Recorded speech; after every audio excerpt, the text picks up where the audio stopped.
నమస్కారం. భారతదేశం ఆధ్యాత్మికతకు, జ్ఞానానికి పుట్టినిల్లు. కొన్ని వేల సంవత్సరాలుగా మన పూర్వీకులు, ఋషులు ఒకే ఒక్క సత్యాన్ని వెతుకుతూ వచ్చారు. ఆ సత్యం కోసం వారు చేసిన ప్రార్థన మనందరికీ తెలుసు. ప్రతి గుడిలో, ప్రతి పాఠశాలలో మనం వింటూ ఉంటాం. అసతోమా సద్గమయ, తమసోమా జ్యోతిర్గమయ, మృత్యోర్మా అమృతంగమయ. దీని అర్థం చాలా లోతైనది.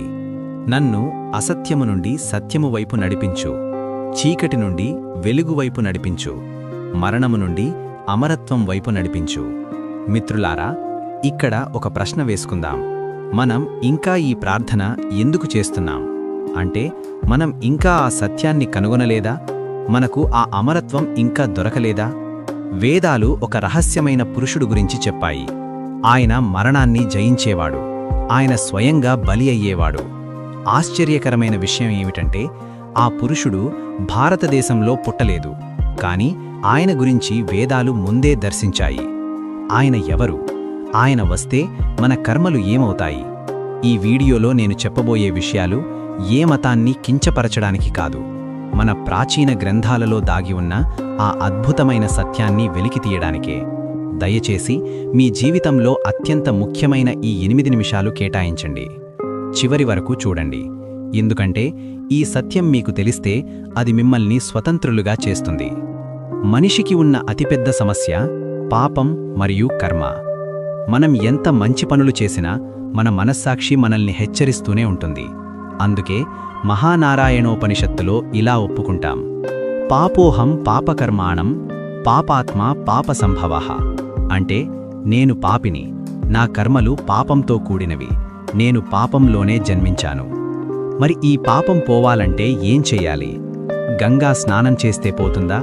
దానధర్మాలు చేస్తే పోతుందా?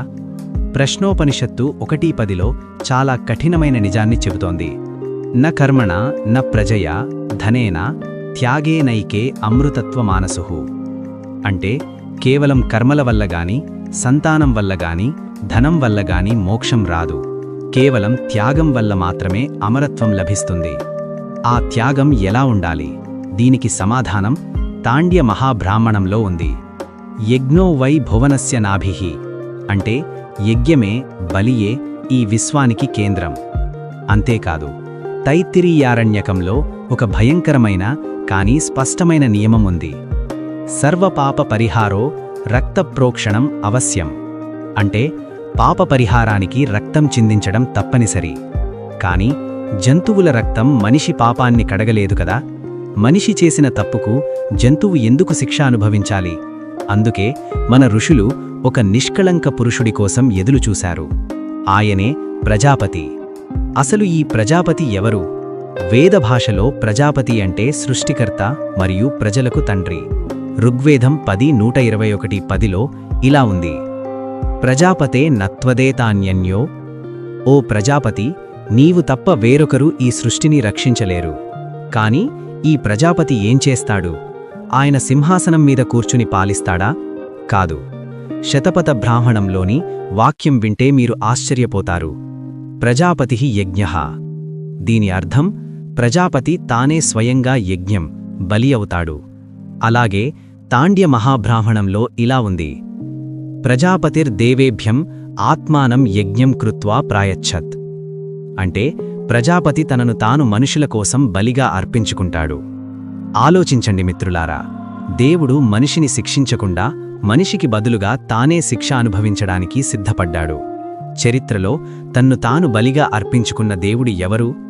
రాముడు బలి కాలేదు, కృష్ణుడు బలి కాలేదు. మరి ఎవరు? ఆ లక్షణాలు ఎవరికి సరిపోతాయో ఇప్పుడు చూద్దాం.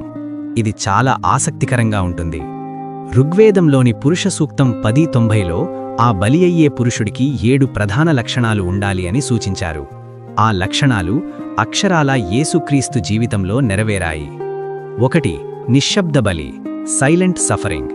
ఋగ్వేదం ప్రకారం బలిపశువును వధించేటప్పుడు అది అరవకూడదు. బైబిల్లో యెషయ్యా ప్రవక్త యేసు గురించి ఇలా వ్రాశాడు: బొచ్చు కత్తిరించువాడి ఎదుట గొర్రె ఎలా మౌనంగా ఉంటుందో ఆయన తన నోరు తెరవలేదు. యెషయ్యా 53:7. యేసు శిలువపై ఉన్నప్పుడు కూడా తన్ను హింసించేవారిని దూషించలేదు. 2 ముళ్ళ కిరీటం, క్రౌన్ ఆఫ్ థార్న్స్. వైదిక యజ్ఞంలో బలిపశువు తలమీద దర్భలతో చేసిన చుట్టను కడతారు. యేసు ప్రభువు సిలువ వేయబడే ముందు సైనికులు ఆయన తలమీద ముళ్ళ కిరీటాన్ని పెట్టారు. ఇది యాదృచ్ఛికమా? 3 యూపస్తంభం, ద వుడెన్ క్రాస్. శతపథ బ్రాహ్మణం ప్రకారం ఆ బలిపురుషుణ్ణి ఒక చెక్క స్తంభానికి కట్టాలి అని ఉంది. యేసు క్రీస్తును కూడా చెక్కతో చేసిన సిలువపై మేకులతో కొట్టారు. అంతేకాదు, ఋగ్వేదం 1:162:8లో బలిపశువు యొక్క కాళ్ళు చేతులు కట్టబడాలి అని ఉంది. యేసు కాళ్ళు చేతులు మేకులతో సిలువకు బంధించారు. 4 చేదు ద్రాక్షారసం, గాల్ అండ్ వినిగర్. యజుర్వేదం 31లో ఒక ప్రస్తావన ఉంది.